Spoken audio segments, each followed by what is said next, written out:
Support for this episode has been provided by George Washington's Mount Vernon.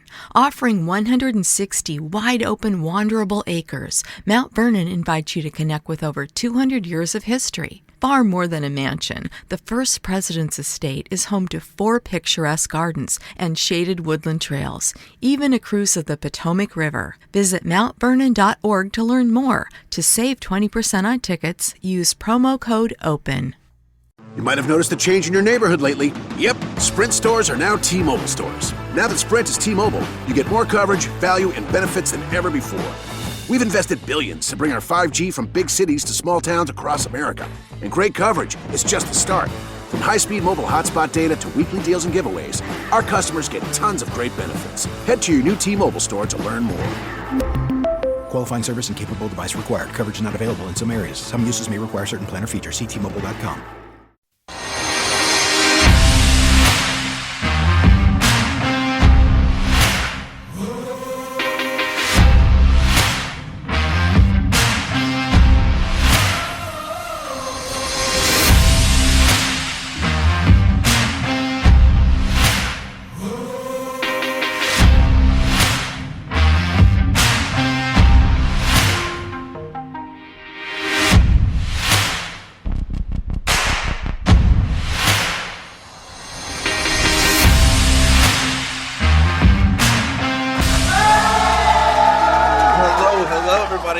To another episode of Talk Heathen.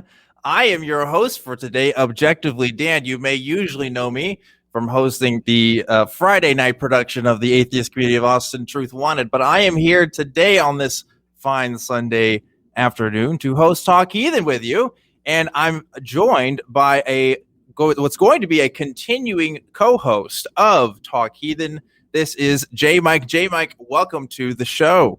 Yeah, I mean, it feels really good to finally have someone say that so that I can now brag about it and things like that, which is great. I've been like holding it in, like, oh, I can't say much. So yeah, that's really great. I'm also impressed with someone that does a show like Truth Wanted as much as you do, that you didn't say Truth Wanted instead of Talk Heathen, because honest, that is what I would have done. I had to mentally prepare myself, because that was just going to be so automatic for me. I had to like lock that in, make sure that I was going to say the right thing. But yes, I haven't been on Talk Heathen in at least a year or so. I have been on before though, and so now I'm here today hosting again with you, J. Mike. J. Mike, welcome to Talk Heathen. What's going to be a continuing production for you. Before we get into the intro for the announcements and stuff, why don't you introduce yourself a little bit for folks who aren't super familiar with you? Yeah, thank you. First I would state, just like a lot of people watching, I've been a huge fan of the ACA and all the content that the ACA produces. And so for me, it's still kind of a pinch thing to know that I get to associate and work with you guys is really cool. But what I like to do is, I just like to have these types of conversations. I didn't really grow up in a necessarily religious home or anything. I had parents that were religious. I just had a little bit more leeway to navigate through these types of conversations. And that led me into just having a weird obsession with like to philosophy and things like that when I was younger, and science and things like that, to try to get to how I can understand the world around me. And so that's prompted me to start a podcast with a buddy of mine called Axioms on Trial. We talk about science, theology, philosophy. A lot of it's focused more on the philosophical arguments that theists break down or show, and we try to break that down into like normal language, and then and try to dive into the premises and what's wrong or how it doesn't logically follow, those types of things. So basically, just really nerdy stuff is kind of the amalgamation of what I like. Well, there's a lot of nerdy people that come around the ACH, so you're going to fit right in. I'm really excited to see what you do with Talk Heathen. And very briefly about me, if you guys don't know, again, I'm Objectively Dan. I am the senior host over at the Truth Wanted show. Happens live on Friday nights. It's another call-in production here. We talk about what people believe and why. We talk about religion, but we also talk about other stuff, magic, conspiracies, all kinds of other interesting things there. And J. Mike, you and I have actually hosted an episode of Truth Wanted together. So if you like what you see today, you should definitely check that out. But right now, we're watching Talk Heathen. So if you're not familiar, Talk Heathen is a product of the Atheist Community of Austin, a 501c3 organization dedicated to the promotion of positive atheism and separation of religion and government. It's a call-in show, folks, and we have a lot of open lines this morning. So we really want you guys to call in now if you haven't already, and go ahead and get yourself in the queue so you can talk to us today. So if you're already a fan of Talk Heathen, then you already know there's a couple of different ways to support this show and the ACA. One of those ways is to become a member. You can click the join button below the video to do that. You get cool little emoticons there. You should definitely check that out if you haven't already. If you're commenting now, you'll probably see some people posting them. You can also support us on Patreon, and the link for that is patreon.com/TalkHeathenTube. So check that out too. That's going to be in the description as well. We now have a channel that houses all of the shows of the ACA in audio podcast form. So if you like just listening to the show and not seeing our beautiful, beautiful faces, you should check that out. It's tiny.cc/AEN pod. And you can also become a part of the Talk Heathen community in the fan group, the fan Facebook page specifically, by going to facebook.com/groups/TalkHeathenFG. There it is right there. Cool stuff. If you want to continue the discussion after the show, you should join us in the Atheist Community Discord, our fan-run Discord server, and that's going to be tiny.cc/ACA Discord. We're going to be on there after the show. Jay, Mike, and I are going to be answering your questions, stuff that we couldn't get to on the show today. So you should definitely check that out. And lastly here, you should also make sure to check out the newest version of the ACA show, The Nonprofits, which is going to air live today, actually right after this show, live at 3 p.m. today. So check that out, 3 p.m. Central Time. Definitely go check that out if you haven't already. And we are going to talk about our patrons later. We give a shout out to them later on in the show. But first, J. Mike, tell me what's up today, man. What's going on? What's been on your mind? I wanted to state the Discord thing that you mentioned for the ACA. Mm-hmm. Discord is a really, really good place to, like, I hear a lot of callers come in, they're like, I don't really know who I should talk with. I don't know many atheists, or I want to talk to a theist. I don't want to be in an echo chamber or something like that. Discord is a great place. You can talk with a lot of people. That's probably like majority of the conversations I have with the opposition will be there. And it's just good. It's good practice to understand what the person's you're talking to is trying to argue for, and digest it. And then it gets you a little bit more familiar with certain concepts or jargon or things like that. So like I'd really highlight the ACA Discord, or Discord in general. I think it's a really, really good tool. It is really cool. It is really cool. I've definitely talked to people on there that I would have never you wouldn't meet in real life. You know, I don't know, you get people with different interests and stuff. And it's like you go to some specific forum or subreddit that you really like, and you know, there's like a good group of people there, but it's all text, but instead they're just like talking to you. That's how I think of it anyway. The crew is now correcting me here. So here's the first correction from the crew of today. We'll see if they do it again, but the link for the podcast is actually tiny.cc/AEN podcasts. Excuse me. All right. Sorry. All right. But anyway, for those of you who exclusively find all of your links through somebody telling them to you rather than clicking in the description, there you go. I got it for you. So thank you, crew, for that. It's a Sunday. I'm excited to talk to a different audience than what I usually talk to. I hang around. I see Talk Heathen. You know, I mean, we everybody at the ACA, we kind of all watch each other's shows, and, you know, we're all pretty supportive and stuff. So I'm excited to be on here today. Mm-hmm. And I'm very curious as to what kind of callers we're going to get today. What do you think? Who do you think we're going to talk to? Well, there's someone that's been in the queue for a while. In regards to faith healing, and they've been on for a while. Do you want to go ahead and bring them on? Well, I think, we can. We got a little bit of time here, usually before we get to some calls. I don't know. This is a good time for us to spitball here, J-Mac. We got to introduce. Yeah. I mean, look, this is fresh for people. They don't know you yet. Look, I wouldn't want to call you if I saw you on the screen. I'll be honest. You look. You take that multiple ways. I'm just saying, like, you look intimidating. You got the beard and the mustache combo going on. You know, if I saw you on the street, I wouldn't mess with you. That's all I'm saying. That's good to know. I think when I stand up and you see my muscle mass, you go, okay, I can mess with that guy. Well, I don't know. I will say this: you've been talking a lot about presuppositionalists lately, so I'm wondering if you have any thoughts on that. I know we were talking a little bit before the show.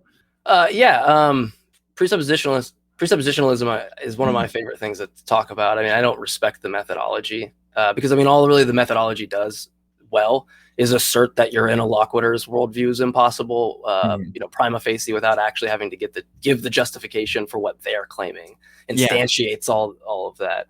And so what I always find funny about this is that the assertion of knowledge within these conversations is usually based upon some interpretation, which is just a mental state of your own, right? And so one of the things I ask them is, how do you separate what essentially is just your phenomenological state, or what is just in your head, from actually being the case? And if they appeal to scripture and saying, well, God's revealed himself, which is why I can have the presupposition, we're still left with the differentiating certainty from just your belief that you're really, really confident it is the case. Yeah. And so I try to always, with precepts, it's always, I mean, can you give an account of certainty without begging the question to say God? And we don't have access to that for as far as I'm aware of.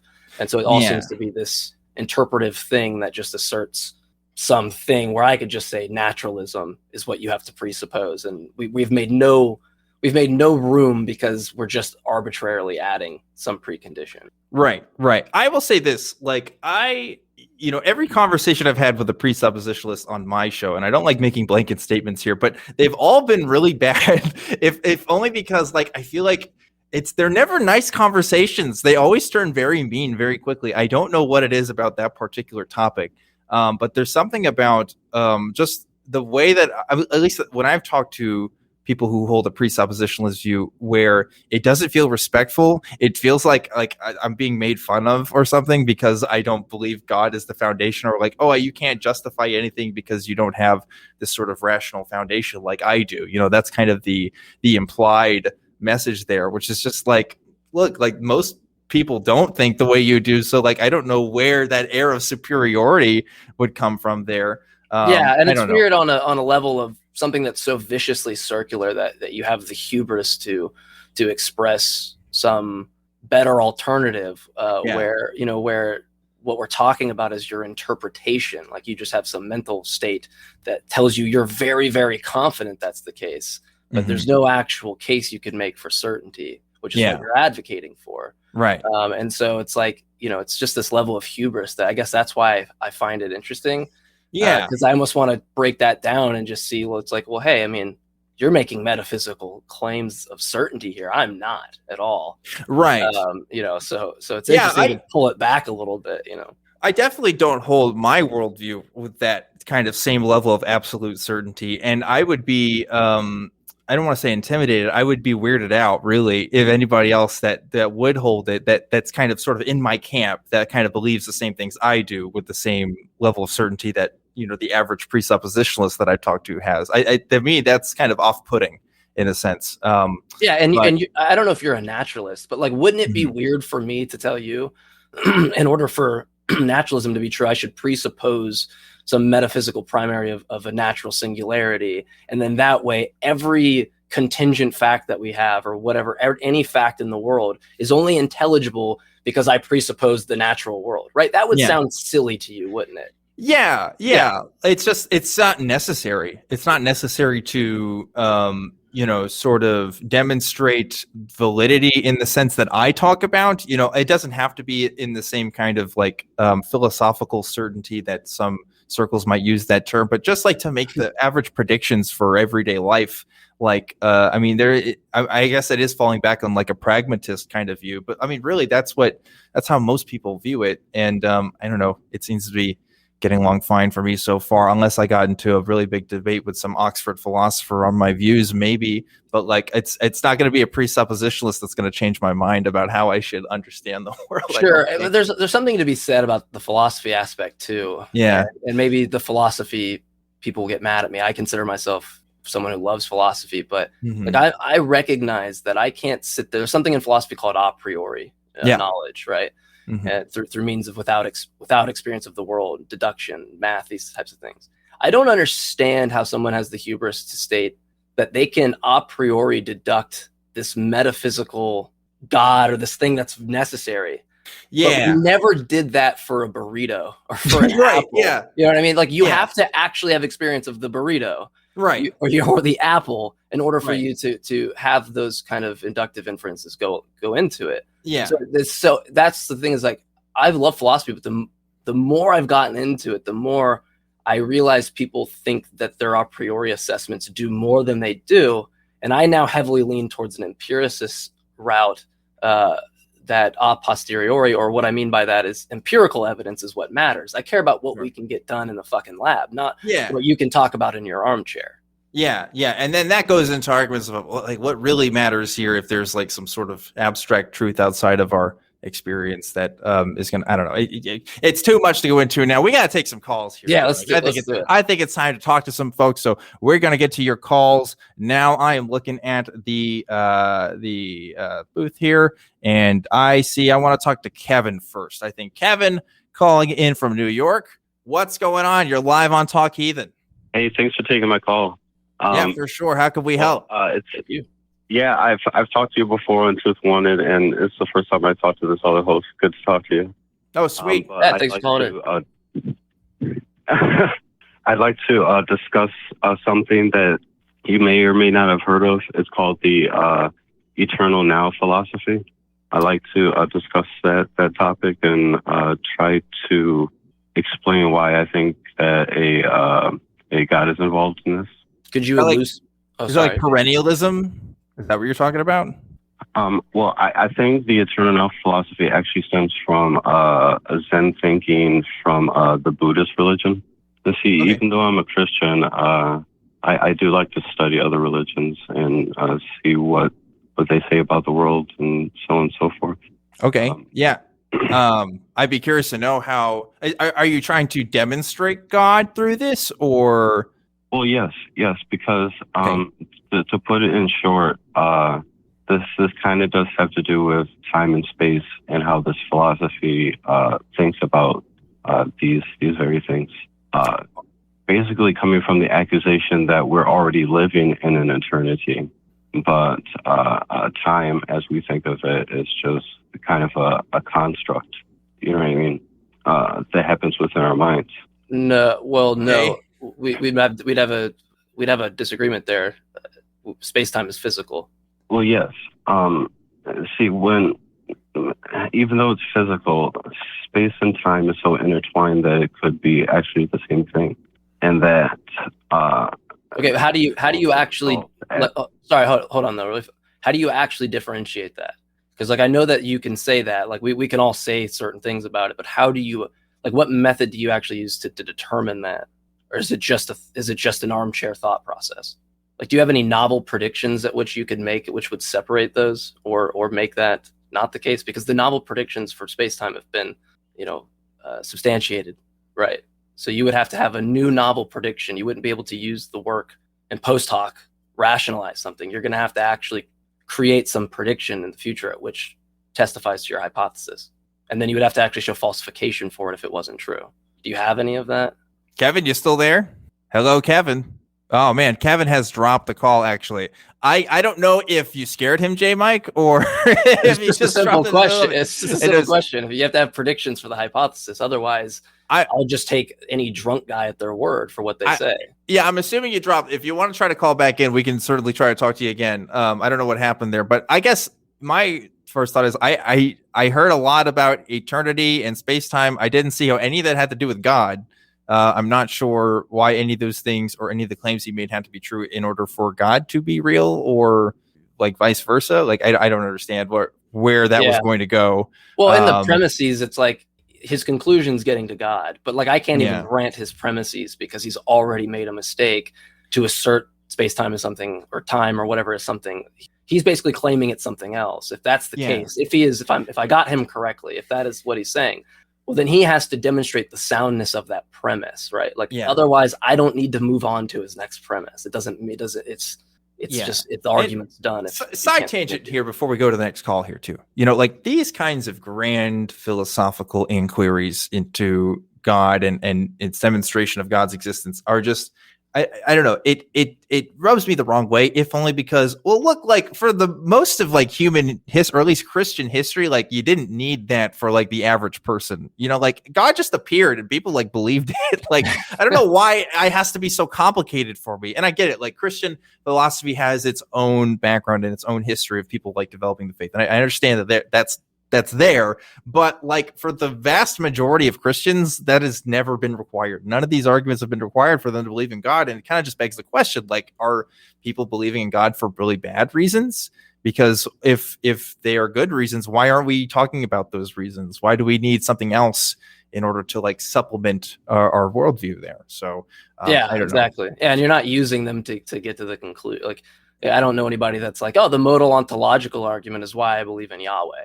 Yeah. I mean, yeah. Because if that's the case, like, you know, I could use the inverse of that argument to say, well, God doesn't exist, right? Because that's the argument's going to that entailment of a perfect God or whatever the argument goes to.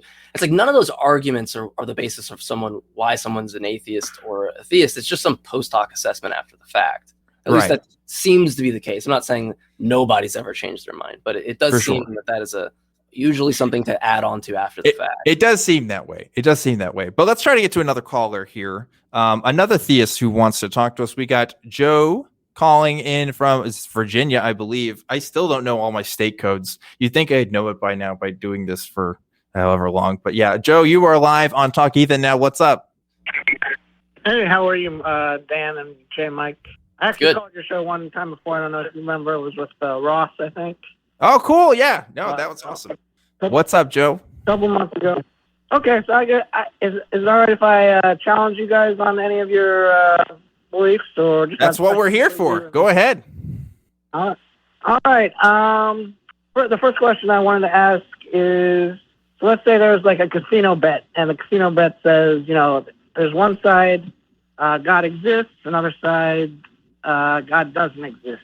Now, where would you place your money? Would you place a little money, a lot of money that either God doesn't exist, or would you withhold betting? It sounds like I'm being pedantic. I promise you I'm not. Can you define God really quickly? Yeah, that's going to be my question too. Okay. Yeah, well, I would say probably the... I'll put it to you this way. If we're going to say Yahweh, I would bet against it. I'm talking about a mind, like an immaterial... I'd be doubling your bet, Dan. Everything.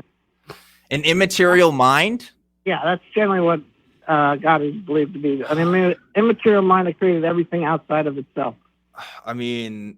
Do we have to... so my thing is that I'm not going to bet on something I don't know, but if you're saying guns to my head, I have to bet, I'm not betting on the side of the immaterial for which has never been demonstrated. There's literally a data set of 0. So if I'm going to be a smart guy to bet money, I don't think I'm going to take the bet on something from which has never been substantiated.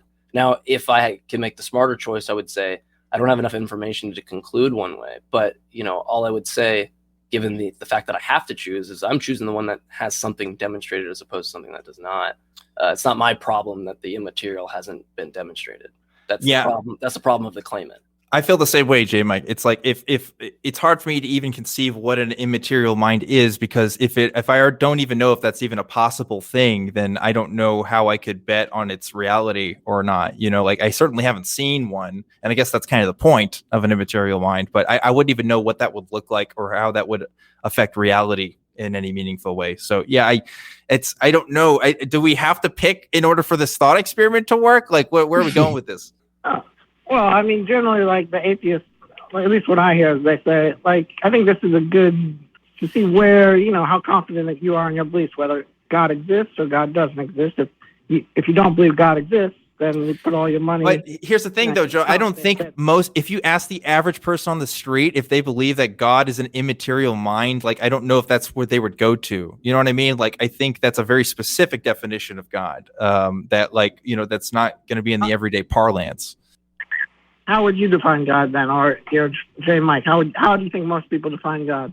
Well, you know, I take an atheist position on this, and then I don't make any particular claims to God. I let other people make those claims, and I determined from there whether or not I think they're, you know, more or less real. When it comes to like the historical Christian God, Yahweh, like, yeah, I definitely don't think that that's real. I think you can demonstrate the historical origins of where those ideas come from and demonstrate relative certainty that they're human constructs. But if we're talking about abstract philosophical gods, then I don't hold any. How define Yahweh, the God of Christianity, with all of his characteristics. What are his characteristics that people define? Well, hold on. I think that's the problem right now, right? That you're asking us to define something. That's not our problem. If I tell you allele frequencies change in a population over time, and you don't know what alleles are, right?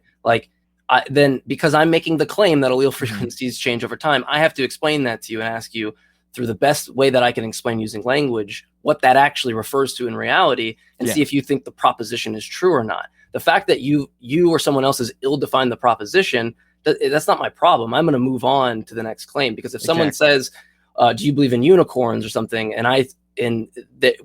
What's a unicorn? They're like, well, it's an immaterial horse thing. It's like, well, yeah, then I don't believe in that. But if you're asking me, hey, do you believe this proposition based on how you define it? It just doesn't make any sense. It's dependent upon the claimant to define what it is that they're talking about. And if it's indistinguishable from a word I just made up, like blah, blah, blah, blah, blah, well, then we're not talking about anything, and it's just a waste of my time. And nothing against you on that. It's just this, to me, it's like if you make a proposition, you have to define that. It's not up for me to play the guessing game on what you mean. Right. Okay. Let's move with that. This question didn't go anywhere. But anyway, I didn't make a claim. I just asked a question whether you count God exists. Usually atheists believe God doesn't exist. So. Sure. I'm just saying if someone's going to make the actual claim, then they have to define it. They don't get off the hook in virtue of them not well defining it. That's the problem. The problem is in virtue of them not defining it is the fact that I don't have to give my answer to the true or false value of the proposition, because I don't know what I'm stating is true or false in the first place, because the claimant hasn't well defined what they're purporting. So it just comes down to that. I don't think this question didn't really go anywhere. So what would the resurrection for Christ be evidence for Christianity and God, or no? Would the resurrection be evidence for Christ and Christianity? If you claim that Jesus rose from the dead and that's what Christianity is based on, sure. I mean, you could lend some evidence to that. The aspect of why it happened is a different question. It could be something not related to a God at all for the reason. And that's what I would state, that really honestly a natural explanation, let's say aliens just zapped up Jesus away. I find that to actually have some implicit basis in the fact that there are organisms that live on planets. There are organisms that have lived on planets that have gone to other planets, being us, right?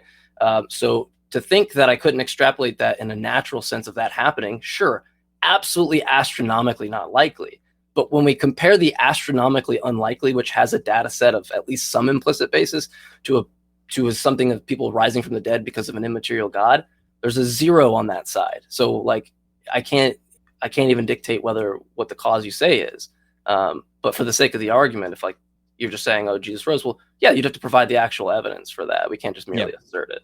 Yeah, I have nothing to add. I agree. Okay, so Dan, I know, Dan, you told me last time that if somebody grew arms out, if somebody prayed in Jesus' name, then you'd believe that's evidence for God. I mean, when we say evidence, that doesn't mean, yes, I'm automatically convinced of a God. That might be it might lend credibility towards a claim. I think that's what that would mean. But at the same time, it's only going to be a matter of time until scientists are going to be able to do something similar. So, there could be multiple explanations for why we actually see something. The God claim would just be one of many possible conclusions there for, explanations rather.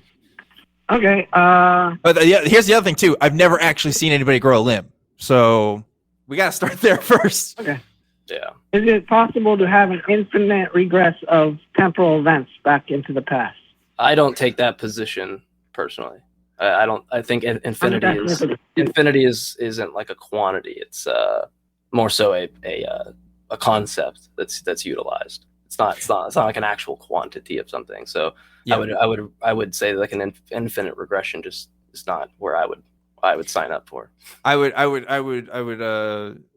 feel similarly, J Mike. I think infinity is often a misused word when we're talking about very complicated physics and stuff. And it's in the colloquial sense, we just mean it as a concept. It's not like an actual destination necessarily. So if there can't be an infinite series of events before now, it must be a finite series of events, right? Well, I don't know, to be honest with you. What's your Well, point? you said there's no infinite, so it has to be finite. Well, no, I didn't say there's no infinite. It's just that what we mean by infinite might be different from what the average person means from infinite. So, like, What do you mean by infinite? well, again, like I mean, infinite. without limits, it goes on forever. Yeah, it's something that it's more of a descriptor of something. It's not like it's not an exact. It's not an achievable quantity. Right. Yeah. You can't achieve infinity. It wouldn't make any Right. sense. But none of that lends So the credit series of to some supernatural being. So how do you get there? Mm-hmm. I just wanted to go through. I didn't say it did. I just said that if it's not infinite, it must be finite. Correct? I mean, possibly, yeah. I mean, I'm not going to make declarative claims, especially with physics and things like that, because I'm not a physicist. Yeah. so Are we talking about the universe? We're talking about like everything. What are we It's saying? a philosophical argument. It's a philosophical argument. You know that the series of temporal events cannot go back. There can't be an infinite series before now. Okay, sure. We'll grant it. Now what? Yeah. Like Okay, so that means there must be a first event, correct? no. Okay. I would See, say. okay. So Yeah, like so that's why I was trying to get you to grant it. if like so I don't know if we can say that there's anything like before it. I don't know if we can say there's anything before time or if it makes sense to say at the beginning of time, like talking about anything existing outside of time. I don't know. And Well, there's also an issue assuming cause and effect here is somehow Yeah. fundamental. Whereas Right. I'm going to take this will get down to like what we talk about causal principles. My initial item, if I go there, which I don't think we can a priori really do, so I've kind of backed off this a little bit. But like even if it was the case, like I have this necessary natural singularity at the beginning, I don't think the causal principle applies in the same way. So I'm going to say that causation after t equals 0 is an emergent property. It's not fundamental. It's not. And there's even concepts of people talking about when we go back to t equals 0, like what that means for expansion, slowdown, things at this rate, to whether we even achieve 0.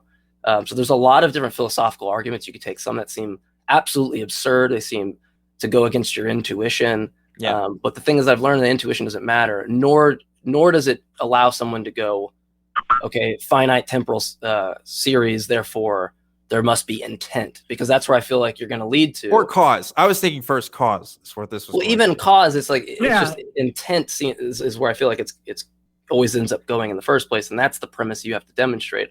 Otherwise, I'm just speculating, and I don't really care because I don't have access to t equals 0. I think I'd be showing a lot of hubris if I thought that was the case. Yeah, cause also. What do you mean? What do you mean by t? What do you mean by t equals 0?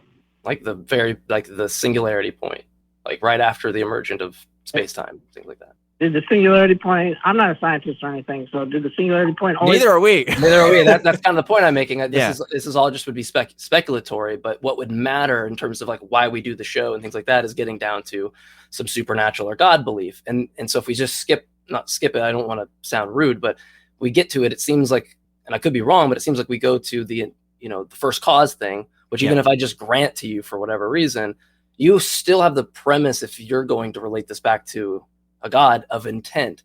And so I don't mind, like this is what I say with people I have conversations with, whether it's like a Thomist and they're talking about potentiality and actualizations, or the prime mover, or any of these things. Like I might be able to hold your hand down these arguments just to see where it goes.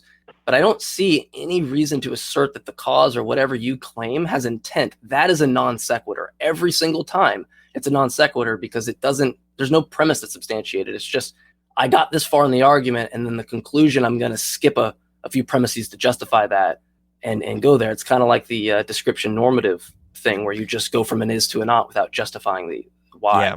There's also the weird thing of talking about Okay. causes outside of like temporality, because like cause kind of implies that there is like something happening before, like, which implies like time, right? So I don't know what it would mean to say something happening before time or anything like that, which is where these arguments typically go. We haven't gotten there yet, but like that's another thing that's kind of irksome, because it's like applying to the set, applying to the whole, something that doesn't apply to itself. Or no, that's not what I'm trying to say. You know what I'm trying to say? Like we can't talk about things happening outside of time and use the language of time to describe it. It doesn't make the same kind of sense. But anyway, did you have other stuff you want to say? I think there was like 5 different things you were trying to go through, right? Oh, do you have a couple more minutes? Just a couple more questions? I'll give you one more question, but we do have some other callers here. Okay. Do you think there are reasons why people may not want God to exist? Yeah, sure. Why? Well, if we're talking about the Christian God, he would be oppressive. He would be genocidal. He would not have humanity's best interest in mind. He would have, his own best interest in mind, which isn't always great for humans. And the Bible is evidence of that. It's a book that records lots of deaths and lots of torture and lots of awful things happening to people by the will of God. So I wouldn't want any of that to harm me or the people I love. So that would be a reason if we're talking specifically, again, about Yahweh. Okay, so that might affect the way you believe if you don't want something to be true. If you're implying that I have a vendetta against God not being real, I take offense to that, first of all. But also, there's also lots of reasons why you shouldn't believe in God, not because it's inconvenient for it to be true. Like people, hell, this whole show has reasons as to why, if you look back on some of these episodes here. So, this kind of stereotyping of atheists and non-believers is a problem. And I'm not going to just stand here and say like, oh yeah, it's because I don't want God to be true. Like I encourage you to look at the history of my work and J Mike's work and other people's work to see like why we really don't believe this stuff. I promise you, it's more than just we don't want this to be true for psychological reasons. I don't understand why you would take offense to that. It's not because it's a stereotype that plagues our community, Joe. It's like people who watch this show right now can tell you they've been bullied by family members and friends for saying that they don't believe the same thing you do because, you're just mad at God. You just have a problem. You just want to sin. Like it all falls into these kind of category of arguments where there's a personal problem being discussed rather than just saying, no, the arguments are just bad. Like they just don't make sense. You can't demonstrate. Yeah. And people psychoanalyze. Like I know, Dan, you've had this issue, right? Like people have tried to like write about things and your intentions. Yes. Right? Yes. And so like they try to psychoanalyze you and those. And I've seen things like that. It's like that's why what Dan's saying is that rightfully is offensive. He's especially him. He's had to read things that people just assume about him, as opposed to attacking the actual argument at which or the counter argument which he doesn't. And let me tell you, the atheist experience is 10 times ruder than anything that I ever said to you. So you said. Well, I would disagree. The atheist experience isn't rude. People like hold on. People like absolute trash. And hey, Joe, I'm gonna drop this call. First of all, I don't host the atheist experience, so I don't know why the fuck you're complaining to me or J-Bike. All right, but besides that, look, one rude atheist show is nothing compared to the history that Christianity has with oppressing people. Absolutely nothing on that. Okay. If you don't like that some YouTube channel is live streaming on a Sunday complaining about the shit that Christians do all the time, like I encourage you to look at your own life and look at what your beliefs and how other people have interpreted those beliefs and look at the harm that's caused in the world. Yeah. Okay. Yeah. It's so inconvenient in that sense for him. But like, my roommates had to go out of state to get married because it wasn't federally allowed for them to get married, right? So it's like the oppression and the things that this has caused, or the reason why people believe these things stem from these beliefs. And I can't add anything to what you said there, Dan. I think that's right on the money. Look, the truth is, whether these beliefs are philosophically sound or not, there's harm that comes with this stuff. Okay. And they aren't philosophically sound in our opinion. Okay. We can talk about those reasons all day, but at the end of the day, there are going to be consequences for this stuff being true or not. We do have to recognize that. Okay. Yes, it is inconvenient for me as a person if these things are true, but that's not, there's lots of things that I believe that are inconvenient, like climate change and stuff, like it's not going to stop me from thinking that they're true. In fact, the opposite tends to happen. There's a lot of stuff that Christians and other people who believe in various faiths will deny the truth of in order to retain their own beliefs. Yeah. Evolution being one of them. Gay people having the same, believing that gay people should have the same rights as straight people. Like all that stuff is a hindrance when it comes to, certain sects of Christianity and other world faiths as well. So, I don't care that you don't like the atheist experience. One, because it's not my show, but also, look, how many other Christian churches are spreading just as many hateful messages on a Sunday morning? Okay, it's way worse. I tell you, it's way worse than atheist venting. Yeah, and it's the thing is like what I was gonna say to him is there's nothing rude there. I've realized people when they get called out, especially if it's somebody that's knows what they're talking about. I think we can all assume who we're talking about. When they say something to you that you think is rude, you're uncomfortable, and they used a word like "fuck" for you to go, "Oh, you're being rude," and to evade the actual criticism of the belief. Yeah. If you actually cared about it, and you cared about the truth of value of your belief, you wouldn't focus on the word someone says that's irrelevant or the emotion. You would stick up for the argument, or you'd say why the counter argument doesn't work. So I would really go back and see your comfort level when people talk about it, as opposed to whether or not you think they're actually being rude. Yeah, for sure. But anyway, we got some other callers here. Let's get to some other people who want to talk to us. I want to talk to Vincent, who's been waiting from the UK for about an hour now. Vincent, you've been waiting a long time. You're live on Talk Heathen. What's up? Hi, guys. Wow. I've waited so long. I don't know if it's going to be a good payoff or not, but like in the UK, we're not, although religion's still obviously a thing, the only TV show about religion was just people singing in choirs. And obviously, growing up, I watched, I was big into magic. Through magic, I found people like Penn and Teller, James Randi, and that's got me into watching you guys at the ACA. And obviously, I watch things like faith healing, where it's not just crystals and psychic mediums. It's actually people saying, this is God helping me heal you. And you've had James Randi appear on TV just blowing all of these, not only just obviously the psychic mediums, but obviously God healers and stuff. Yeah. And it just confused me about how big they still get in America. They get, massive congregations and hundreds and hundreds of thousands of people. And in the UK, I don't think I've ever seen a group come together like that. I've seen it for people that can talk to the dead, quote unquote, and there is people that do crystal healing and bits and pieces like that. But look, America has a proud history of conmanship. Okay, like America is like, you want to know the history of any con you can think of.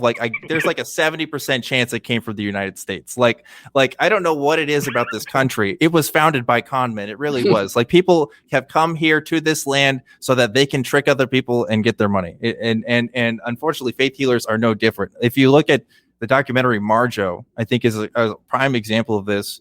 Of a documentary that follows around a faith healer who half the documentary is him, attempting to faith heal. And the other half is just him talking about how bullshit it all is, and that's just one guy talking about it. You have to imagine other people can be just as cynical, if not more so. When it comes to faith healers in particular, I'm generally on the side of they are probably cynical money grabbers more so than, maybe they kind of believe this, with other beliefs, like with psychics and stuff.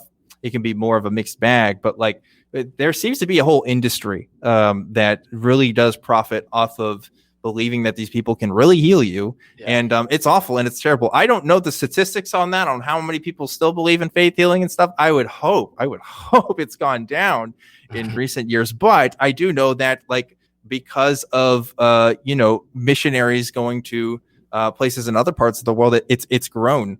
In developing countries and stuff. And that seems to be pretty worrisome as well. So I don't know, but America, it's full of bullshit. Yeah. And if you got any way to make profit there, right. I mean, a lot of this is going to come down to donations. I've been to a church, seen a faith healing, I don't know what you call it, session. I don't know what you call it. And watching them pass around, a hat for money, was pretty obvious to me, at least in that point. Well, okay, here's a way to reel people in, right?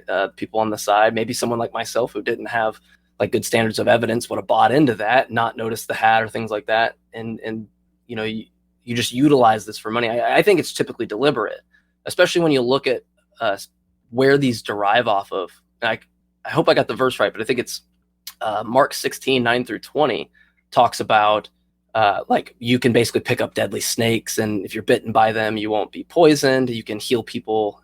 All this. We know that is a later edition. It's not even written in the same style. Like the authors of Mark, you can just clearly look at it editorially and just look that they're not written the same, and they're not even in the earliest manuscripts. And so the thing that's problemsome to me is that this isn't very like hidden information. This is pretty much scholarly consensus. So you would think a pastor or someone might be rubbing shoulders with people in that department, or the fact that this is what they worship and believe in, would recognize that. And I think in a lot of cases they do, but they just know, that this is a way to grab money. At least I think it's just as simple as that we live in a very easily exploitable capitalistic society. It really is that cynical sometimes. I think that's what's hard for people to believe. Yeah. I think it's hard for people to think like, well, would somebody really be that just like evil? And like, yes, they really are. Like, I think when I watched that documentary, Marjo, that really convinced me of that, but also just all the stories and all of the scandals that have come out. I mean, it's really sad. It's really sad that it's still a thing in 2021, but people still making money off that stuff. Is it prevalent in the UK? I should ask my dad, because he's from England. Is it pretty prevalent over there?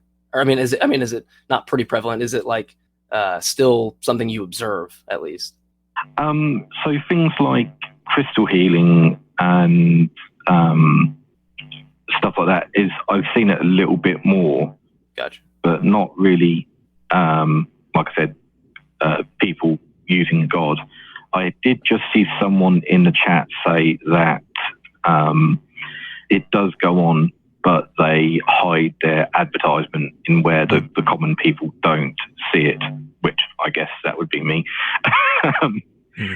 But yeah, it's definitely interesting that and the guy did actually say in chat as well that one of the biggest ways they don't get more public awareness over it is they're not allowed to advertise on TV, which it's I guess a lot for it in the end. This is one of those things too where it's like I can't just let people believe what they want to believe on this kind of stuff. Like if my grandmother told me that they discovered Peter Popoff and is now like super into like them or something, like I would have to say no, we can't keep doing this. Like that's I don't. This is a situation where I don't care if you're really into it. Like there's demonstrable harm here and there's nothing good that's going to come out of it. Absolutely nothing good.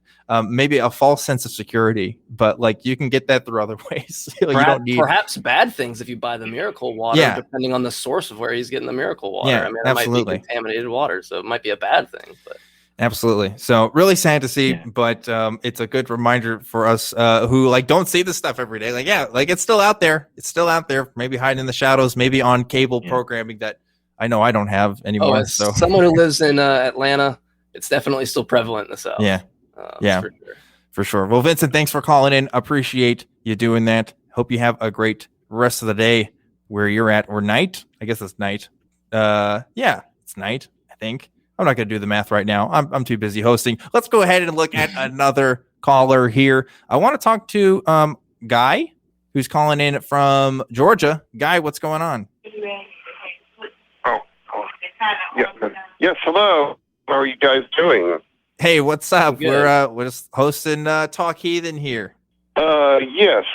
My main concern as a Southern Baptist was growing up and actually getting the promise that I'd see my loved ones and I would, of course, go to heaven. And I think that's one of the main things, of course, that prevents people from becoming agnostic or atheist.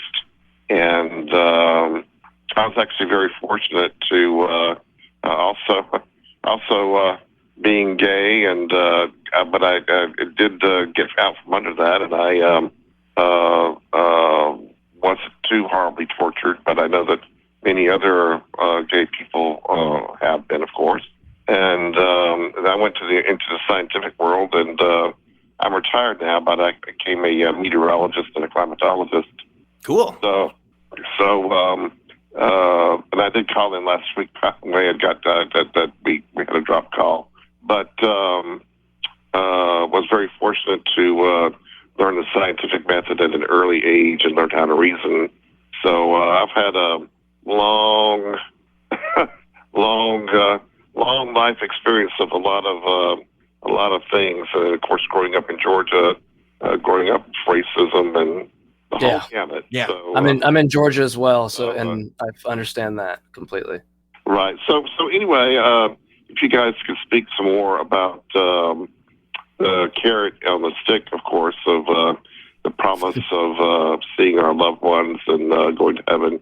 Appreciate that. And of course, there's no real, using the scientific method, there's no real guarantee that we won't see our loved ones after we pass.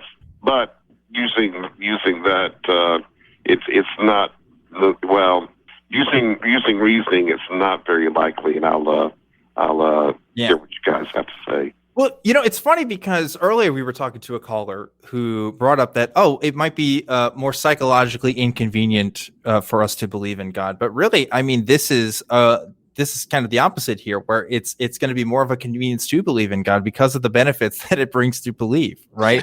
Like there's pros and cons. Yeah, well, I'm talking about the pure sheer disappointment of having this taught to you. Yeah. And through your elders, and of course through my dad also, from the pulpit, and you kind of reason things out, and gee willikers, it's just not going to happen. Yeah. Like it turns out, I mean, like, when you think that, so many people have believed this across history, there must be some good reasons for this.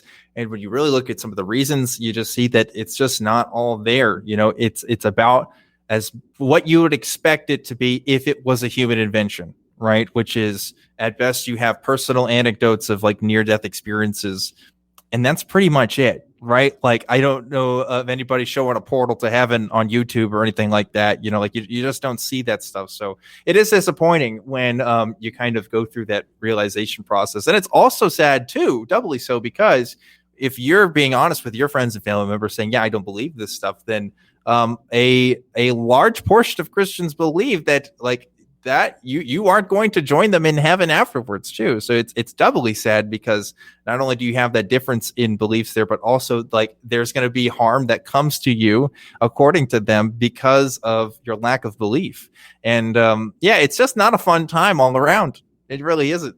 Yeah, I would agree. Well, also relate to you that I fell 40 feet. I'm a survivor. I fell 40 feet back in 2015, so I'm now a paraplegic survivor, and I've nearly died 3 times.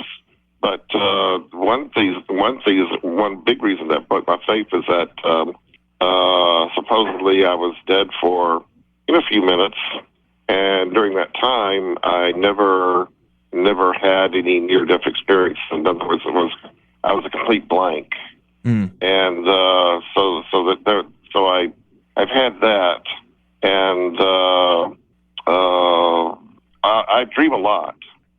Dream in color. I dream, but never in all of my days have I actually dreamed psychologically about heaven or God or has God or Jesus spoke to me in my dreams.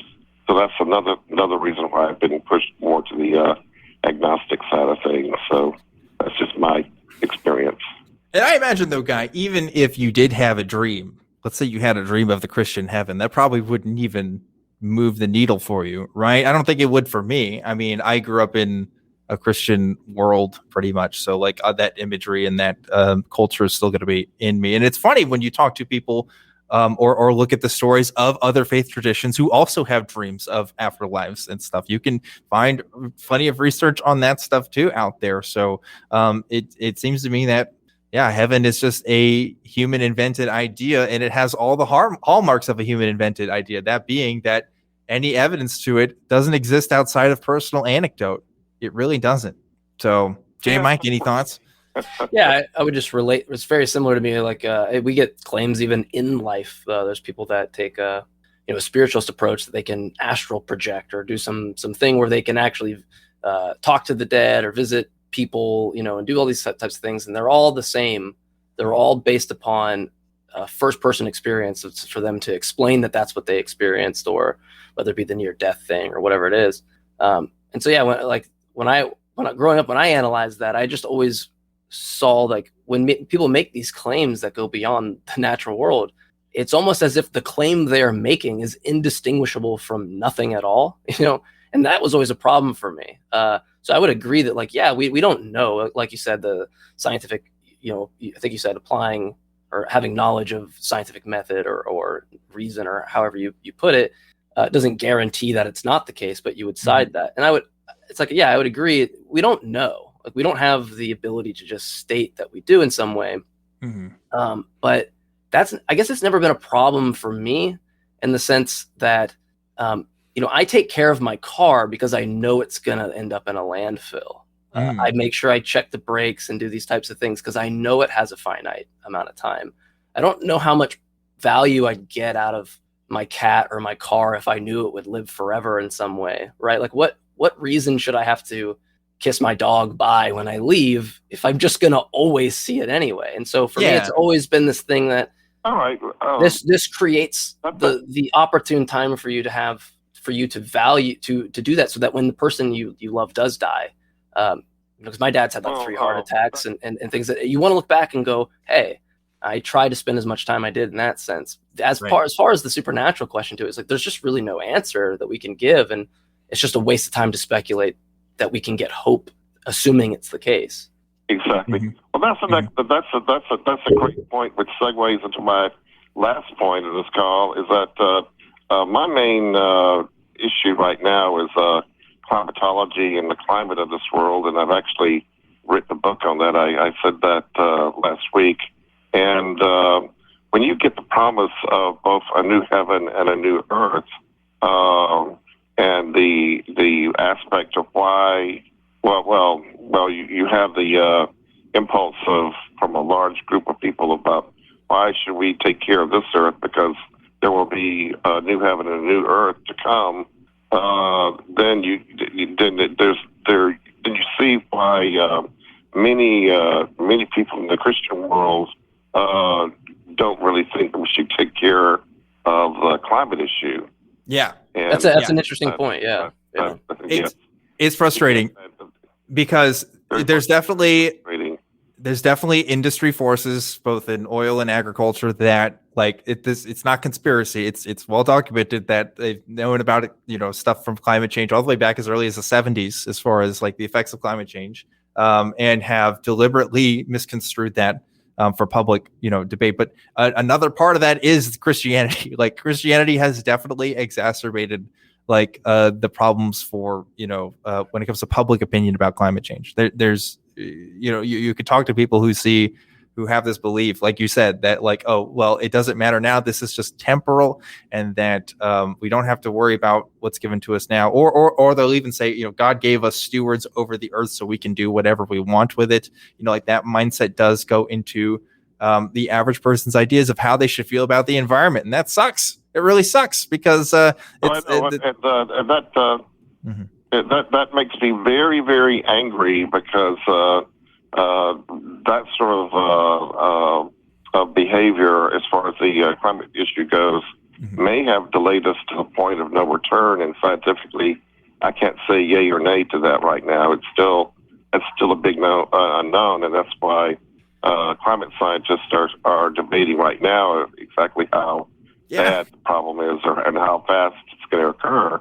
So in science, we're trying to discover exactly how bad it is, and if people like fundamentalist Christians have delayed us to the point of to oblivion.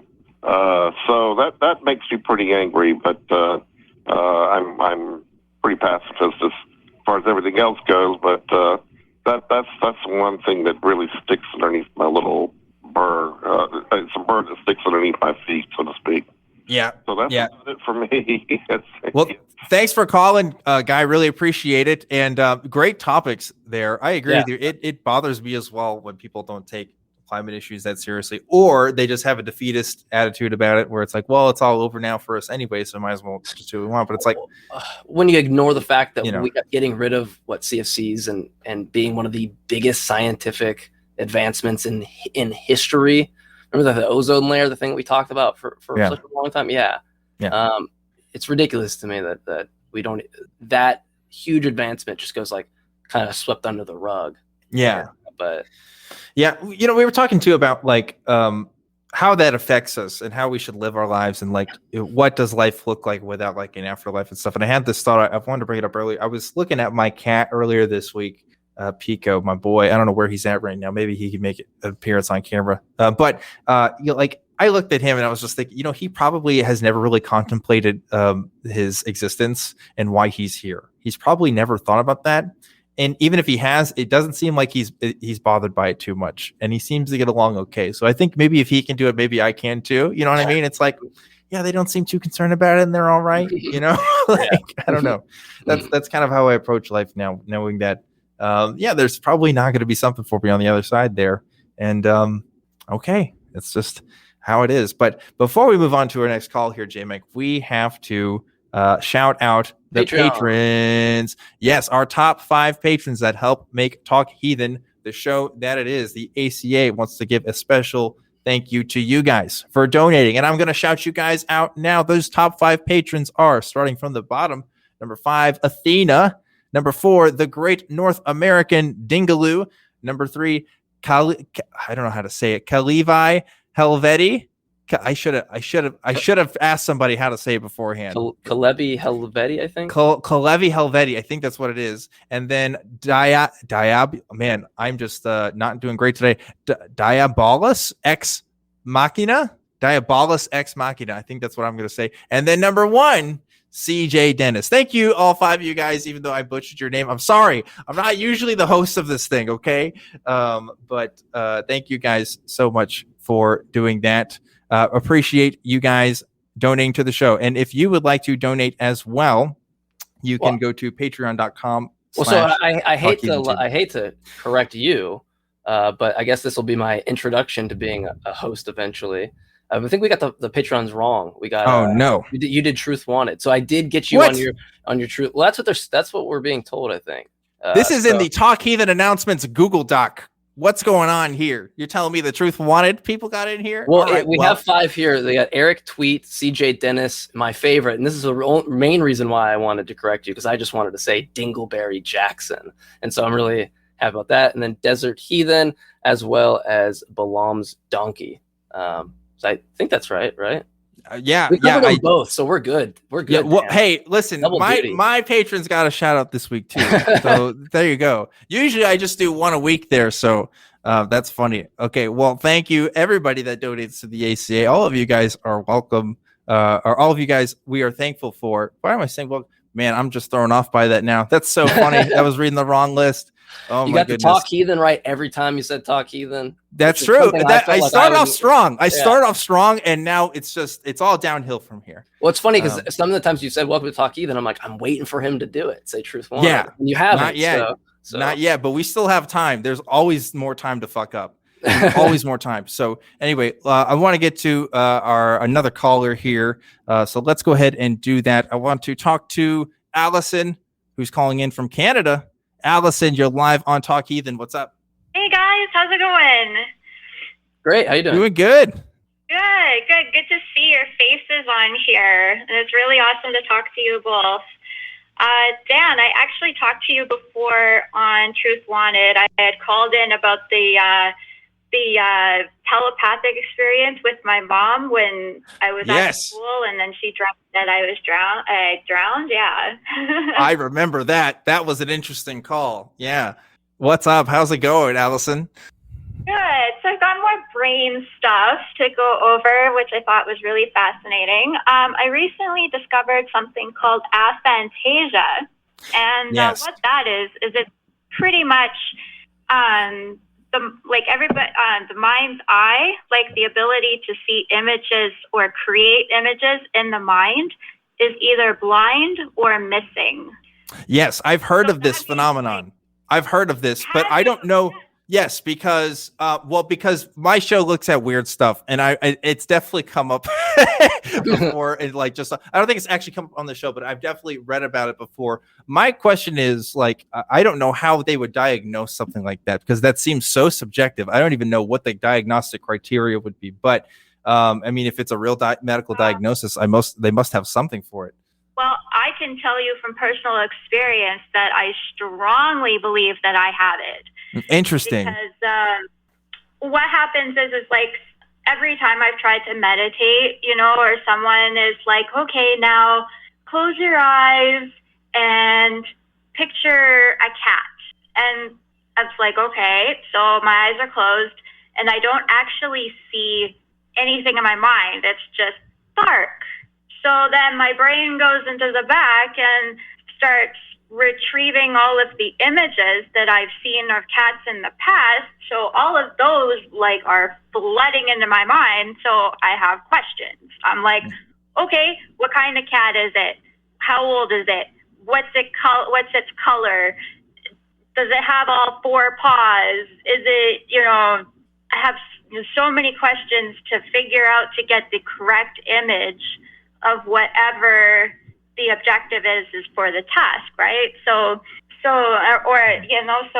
yeah, interesting. So it's like I think what's happening is that whatever my eyes process, it goes into my brain, and everything, all the images, all the media gets stored into my brain, but a good chunk of it doesn't get processed through my eyes, so it's kind of like in one eye and out the other. That's really interesting. So it's like I can recall images in the back of my head, but it's more like memories. And it's like if you ask me to remember someone, like their face, and ask me to describe it in detail, I can't. So it's like I'll have a vague memory of it. It's like, okay, this person has this color hair, this color eyes. They were maybe this tall, but then when it comes to details like the shape of the face, the shape of the nose or eyes and stuff like that, my brain just doesn't process it. It's like yeah, that's really bizarre. I forget right away. Yeah, that's really, really bizarre. Yeah, it's probably really frustrating too.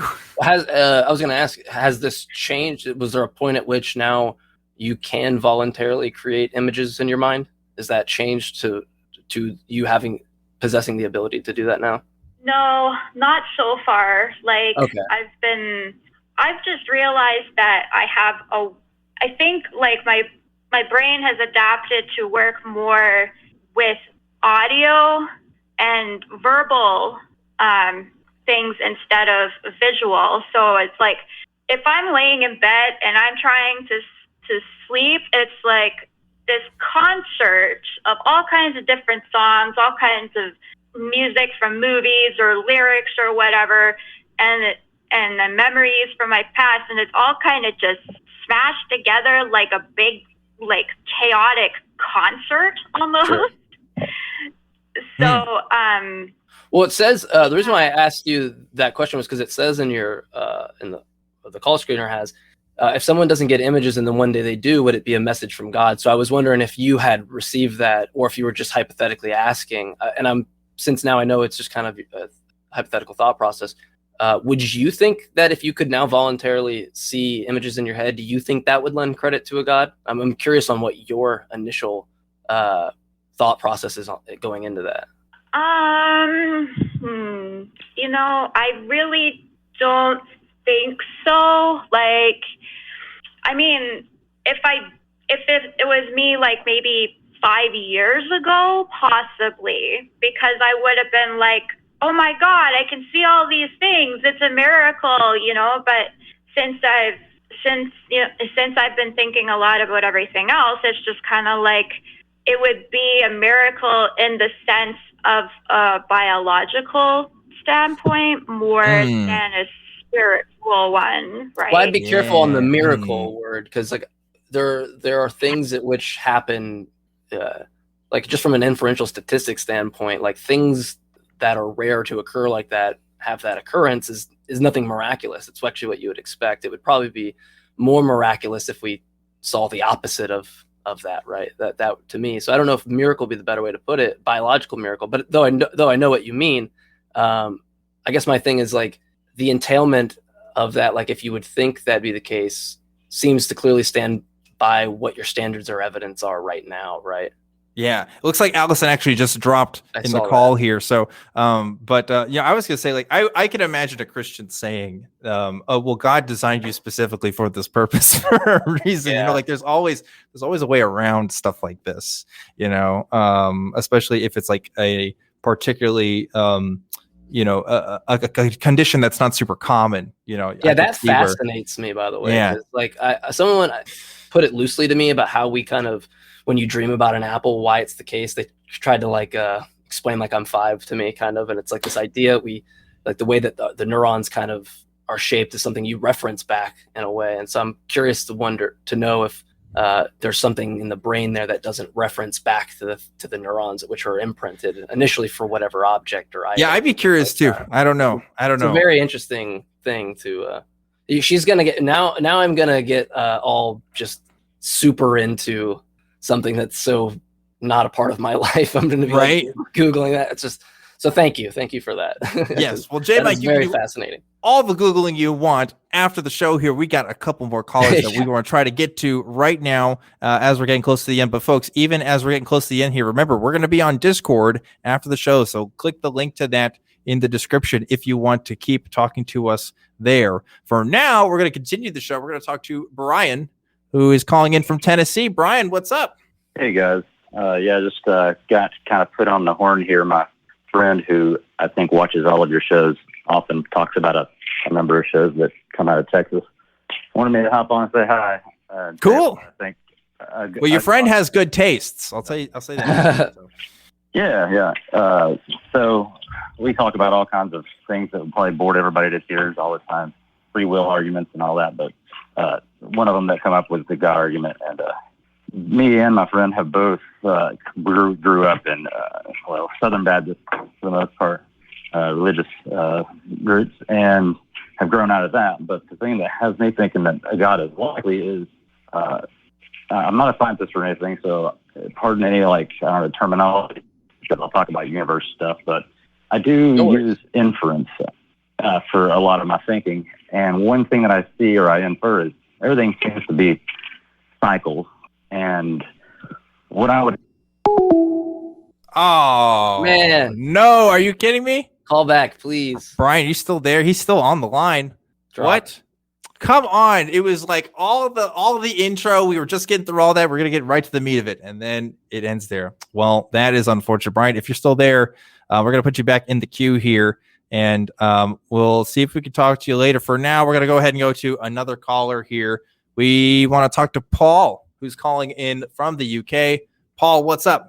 Hey, I just wanted to talk about a version of the Kalam. I know it's quite a dead argument. It's been used so many times, but maybe something fruitful can come from this discussion. So basically, the first premise in this version would be the universe began to exist. So we might as well just start on that one. Hold on. So, but you're just stating the conclusion of the Kalam. What's the first premise? The conclusion of the Kalam is the universe has a cause. Yeah, I'm sorry. Yeah, my bad. Yeah, this version of the Kalam is just it's kind of switched around different, but it still follows the same form. It's still modus ponens, so it's fine. The form is fine. We just need to worry about the truth of the premises. So the universe in this case, the first premise is the universe began to exist. The evidence for that would be, there are two options. The universe is either finite or is infinite. The universe, a past eternal universe, so an infinite, a universe that's infinite in its past, would involve there being an actual infinity in the past. And considering the fact that the way time works is that you have one moment after the next, you would need to have an actually infinite succession of events that would need to pass, which is a contradiction because by definition, an infinity is boundless in one end. So you would never be able to complete the past and get to the present. But clearly we're in the present now, so it can't be infinite in its past. So it has to be, so the universe began to exist, in other words. Mm-hmm. Okay. Would you disagree? I'm someone that likes I'm somebody that will probably just grant you all the premises to see how where your conclusion fall or where it gets to God, because I don't even if we establish universe as a cause or something like that, it doesn't get you to the God, which is the part I care about. Now, if I'm pedantic about it, I don't think your assessment on the premises is just start with the universe as a cause based on the infinite regression is the case. It seems like you're avoiding the. Let me ask you: is part of that baked into there? The fact that everything seems to have a cause, is that baked into that? Not necessarily. You said I know usually the first premise of the climb is everything. This is just specifically about the universe, or maybe I should have said physical reality, because we don't really, even if the universe had a cause, it doesn't mean the whole of physical reality does. So I think from here on out, whenever I say universe, I just mean, the entirety of physical reality. This would just be talking about physical reality. It isn't necessarily talking about, like the purpose of it is to try and avoid, questions about quantum physics and maybe set theory and maths, where people try to say that, you can have an actual infinity, or maybe things come into existence without a cause. So it's basically supposed to make it simpler. We just focus on whether the universe had a beginning. It can't be infinite for the reason I just gave. So sure, I guess my hung up on me is the cause part, especially because I might be one to agree, if I'm going to be pedantic, an explanation. I'm not necessarily going to say that cause and explanation are equate to each other, right? When we talk about a principle of sufficient reason, that is couched in terms of explanation. It's not couched in terms of causes. So I'm not going to necessarily agree with the words you choose for cause in the first premise. I might say has an explanation, maybe.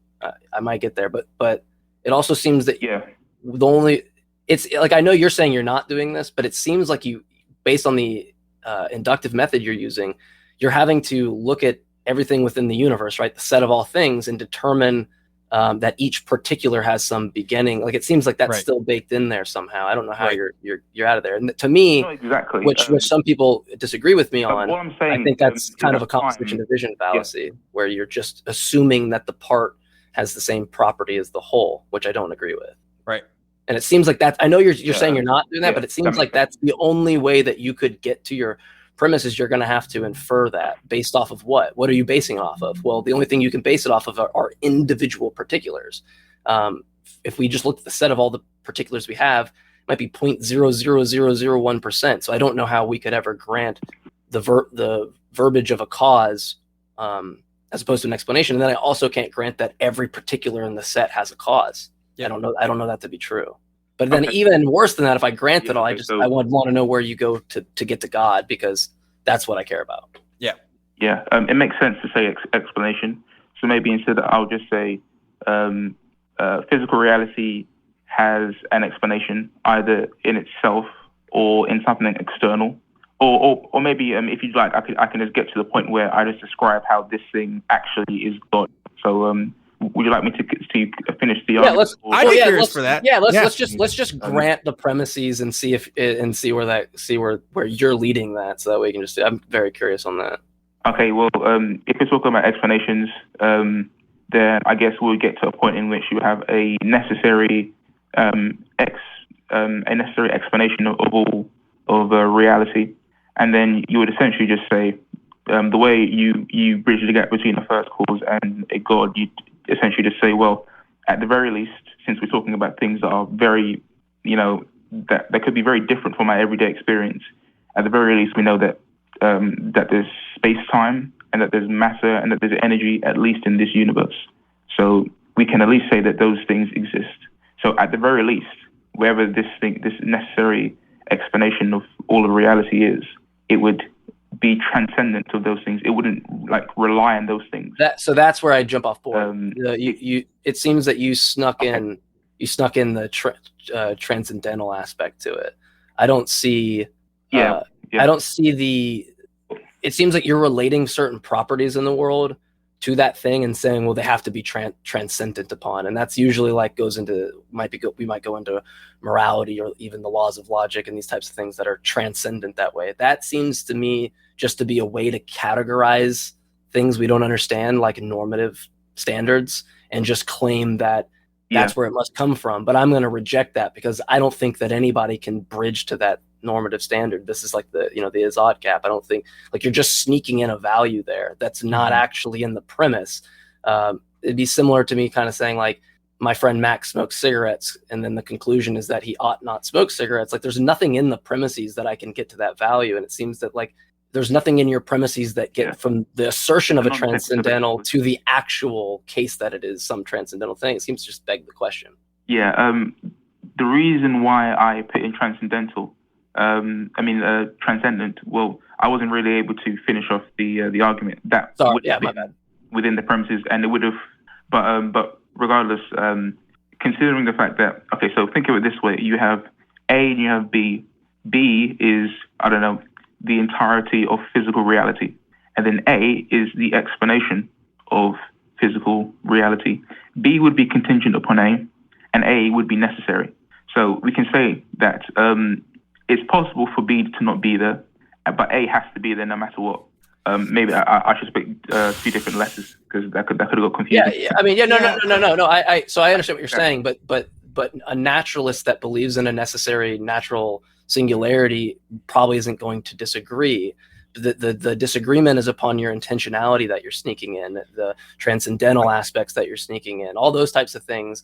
Even if we got to that cause or that singular kind of thing, you haven't substantiated that has any intent or any will to do things. We haven't ruled out the possibility of a natural singularity that gives way to contingent things. That I don't understand. I don't know why the theist. Well, there is a better. I want to point out too, explanation almost implies metaphysics there. When people talk about explanations for reality, I think what we really mean is descriptions of reality. Like when we're talking about physics, we're not explaining necessarily like why. Well, we're explaining how things are happening more so than why, because a why, I don't know, that can imply a purpose. I don't know if that's where you were going with that too, but that can be a hindrance in these conversations. It's more just like the reason why it's there. Yeah. But so help me out. We got to a fine leap to make. Well, so help me out here, because from my standpoint, if I was being charitable and I walked through your premises and was like, yeah, okay, I agree. Hey, we got to a necessary natural or necessary being. And for the audience, in philosophy, when someone says a necessary being does not mean a person or a thing. A being is just like the essence of whatever that thing is. So I'll refuse, or I'll decide to not use that term and just say a necessary natural thing so that we don't conflate meanings. But you are the one making the leap, right? Like if I'm an atheist walking alongside with you on these arguments and you're a theist and we go down this route, you're a premise, if not a subset of premises from convincing me a God exists. What is that? Because it just seems that we do all this work to get to something that can still be explained better naturally. And then the theist is going, well, no, the supernatural thing better explains it. Okay, what's the premises that demonstrate that? Well, the thing is, even if you gave a naturalistic explanation, it would still be physical. So it would be within B. It wouldn't be, it would be the thing that's being explained since it's in physical reality. It wouldn't matter if it's made of the same substance. You're just arbitrarily ruling out that it must be of some other substance. That there's no demonstration that because I would use a similar substance that it couldn't be contingent. That a necessary thing in that case wouldn't be the case. Well, this is the explanation of physical reality. Physical reality can't explain itself because that would make it necessary, and things that change or things that have access to property. You're using a universal of physical to categorize it in a way, but that universal doesn't actually exist. It matters about the particular items that we just describe as the thing as physical. Yep. Physical isn't some universal that like actually exists. Well, I think that'd be the error. But the thing is that logic is universal though. So I'm basically just using logic and at the very most a tiny bit of metaphysics. I'm not understanding how that's getting to the intentionality. Yeah, I'm not sure either. Like by this same kind of thinking, like we'd have to have an explanation for the transcendental, and then the explanation for that. It's not, as J Mike is pointing out, like there's no particular reason why we have to describe things the way that we're talking about or use the terms that we're talking about. Like doesn't have to be a particular reason why we couldn't have an explanation that isn't natural. Like it might intuitively make sense that it's something beyond natural, but we don't actually know that for a fact. And we aren't able to demonstrate that either. We're at best able to make, philosophical arguments to the case. But there's just no way to really show that. So yeah. And I think it's, what is it? Hilbert field. It would still be a physical, like even if people relate to that as this necessary kind of energy field, still physical. All information's physical. Every prediction we make in that sense comes off of that. Like to even add some new substance is for you to have all your work ahead of you. You're positing positing something. There's a problem with that, though. There's not a problem with it. The problem is that you're positing something for which we have no reason to accept because there are no novel predictions that substantiate the claim at which you're making. Right. So like you're just stating something and then acting as if we can go off that. But the thing is that has to be sound. And from my standpoint, it's not sound. It hasn't been demonstrated to be sound. So I wouldn't accept that. Okay. Then how about this then? The entire thing about infinite regress is about time. Is about the fact that time can't be past eternal. And since time cuts off at some point in the past, then physical things can't go prior to that. So you can't have a physical explanation for the rest of physical reality because then you would just need to push time back one step further. And no matter how far you go, it has to end at some point because of the impossibility of an infinite regress. So then you have a set of all things in physical reality, and you need to explain it because you already said that you believe in the PSR. So its explanations either in itself or in something external to it. And because physical things can't be necessary, it needs to be something external to it. So something that's not physical. What's the problem with saying that things don't exist outside of time? That time is a necessary requirement for something to exist? Well, because even if time is necessary for something to exist, it still cuts off at some point. So unless you're willing to say that the universe is just a brute fact, which you already said that you believe in the PSR, you would then need to drop the PSR and say that it just exists. I don't think you heard me right. I didn't say I believe in the PSR or a weak version or a strong version. I just said a PSR is couched within explanation, not causation. Yeah, well, would you say that, considering the fact that this entire argument kind of rests on whether you believe in the PSR or not? Because then if you don't believe in the PSR, then God can just be a brute fact. The universe can just be a brute fact. Well, yeah, sure. Then the universe could be a brute. The universe could be just a brute fact. But the thing is, I am not the one making a metaphysical claim. I'm not making certainty towards whether it is or is not. I like to explore these and think of different ideas. But you are presenting a claim at which you have access to some metaphysical necessary thing. Yep. From my standpoint, I don't see how, first off, you're going to have to give me an account for certainty for you to even do that. Because as far as we can tell, there's no way to distinguish your just confidence about it as opposed to the arbitrary presupposition that you're applying there. So I don't. Yeah. That has to be about doing away with any contrary opinion. I know, but look at it this way. Do you know what principle of parsimony is? I've heard of it, but I'm not too familiar with it. It's kind of similar to Occam's razor in a sense, right? So you compare two theories. You don't want to add or assume extra entities that are unnecessary. So if we just take this from where we've gone, and I go to this necessary thing, whether it's a brute fact or whether it's not, whichever way you want to paint it, I think that either way, the natural explanation there is better. It doesn't add this extra ontological baggage that you have as a god, or this extra metaphysical baggage. And then worse than that, you're only presenting it from this very limited case. What if you're a Christian? Now we got to add in the triune metaphysical aspects, because now the thing at which you purport is the basis for. I know. I'm just saying whatever the God is. I'm not saying you're a Christian. I'm just saying whatever it is, you still have the other metaphysical baggage that which you're not giving charitably into the claim itself. That stuff would come up later on your beliefs. Now, if you're just doing it from a framework to get you to the God, cool, I get that. Now we're just back in the same chess move that we're at. I got multiple natural explanations for the singularity, all which do not add extra entities like yours does. I don't have an extra ontological baggage that I need to come up with, like the immaterial or a god. So you have a lot of work ahead of you in that sense. Would you think that yours default doesn't add extra entities that you have to substantiate as opposed to the natural? The reason why you need an extra the reason why you need an extra thing to ground reality is that reality cannot ground itself. So you may say it's more simple, but it can't stand on its own 2 feet because time must be finite in its past.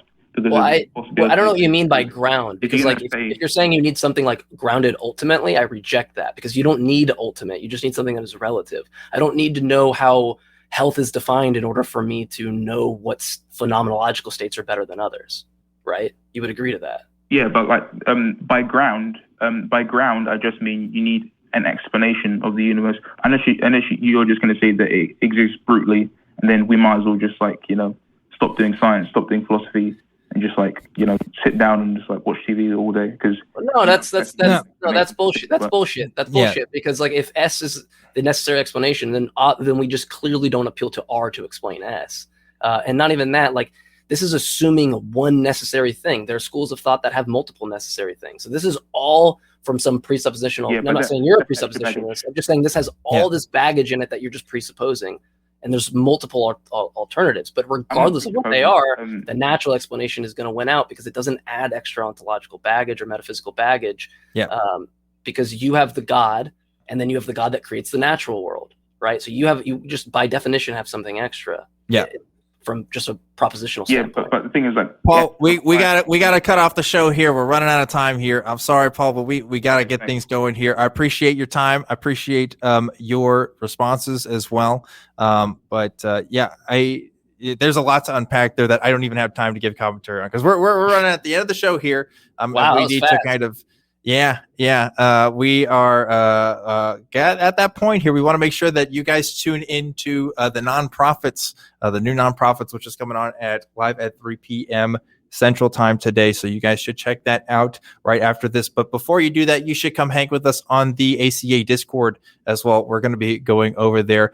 Hey, if you like J Mike, well, I have good news for you because again, J Mike is going to be a regular returning co-host for Talk Heathen. So you guys will hopefully continue to enjoy these kinds of great philosophical debates like we're having right here on the grounds for the universe to exist here. I have a couple of outro announcements I want to give here before we wrap up today's show. Again, I want to remind folks that you can become a member by hitting the join button below the video there. So do that if you haven't already. You get cool little emoticons and stuff. Again, it's pretty fun.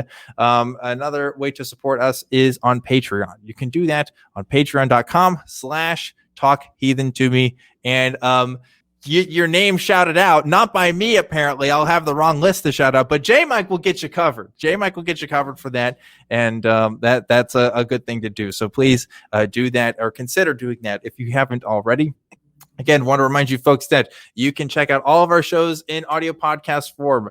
And to do that, you go to tiny.cc/AEN podcasts and check out all the shows, including Truth Wanted, by the way, just putting that out there. You can also become a part of the Talk Heathen community in our fan run Facebook group, which is facebook.com/group/TalkHeathenFG. That's for Facebook group. I presume. I don't know what else that would be for. But anyway, if you want to join the discussion after the show, join us in the Discord. Like I said, it's a fan-run Discord server. There's going to be a link to that in the description as well. Tiny.cc/ACA Discord. And you want to make sure to check out the newest version of the Nonprofits, guys. It's going to come on right after this show here.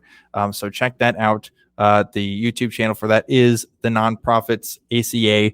So go look at that. And hey, I would be remiss if I didn't thank the wonderful, fantastic, amazing crew that helps make this show happen. Ooh. Every single week. Look at that crew cam.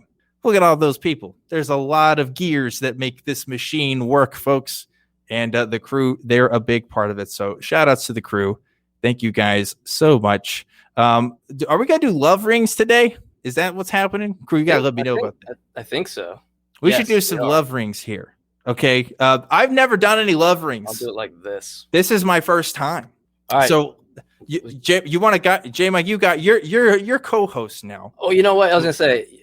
Because the love rings they're apt in the sense of that you always make me feel comfortable when I do shows. The nerves always start up at the beginning, and Dan's like, audience already knows like Dan seems like such a cool guy, and that's the if you talk with him in person, it's true. He really is. And so it always makes me feel comfortable. And with that, I will give love rings your way because you make me feel comfortable doing the show. So thank you. That was an awful love ring. What is this? What is that? What is this? I don't know. Did that live for people to clip out and make a GIF. It's a meaningful love ring to me, J-Mike. I'll tell you this. It's my favorite love ring I've ever received. So I appreciate that. Absolutely. Yeah. Well, I'll give you a real one. We'll count to three and we'll let's do that from three and we'll do it together. Yeah. Okay. So something. So all right, three, two, one. Ooh. Boom. There it goes. That actually looked really good. It goes. That made up for my first time. So yeah, I liked your personal. I could feel your personal love ring the first time though. This one is more of a visual demonstration of that first one because that one was the real one going out. This one's just for the folks at home. But anyway, folks, I want to give a special thanks to all of our viewers for this particular program, whether or not you believe. If you are an essential worker, we want to thank you. So. Especially now, still not over yet in this pandemic. We still got some love rings going on here. It's nice. If you don't believe, this is your community. And if you do believe, we don't hate you. We're just not convinced. Yeah, what he said. Thanks, everybody. Appreciate you letting me have the chance to be on Talk Heathen. I'm Objectively Dan, and I'll see you next time. Have a good one.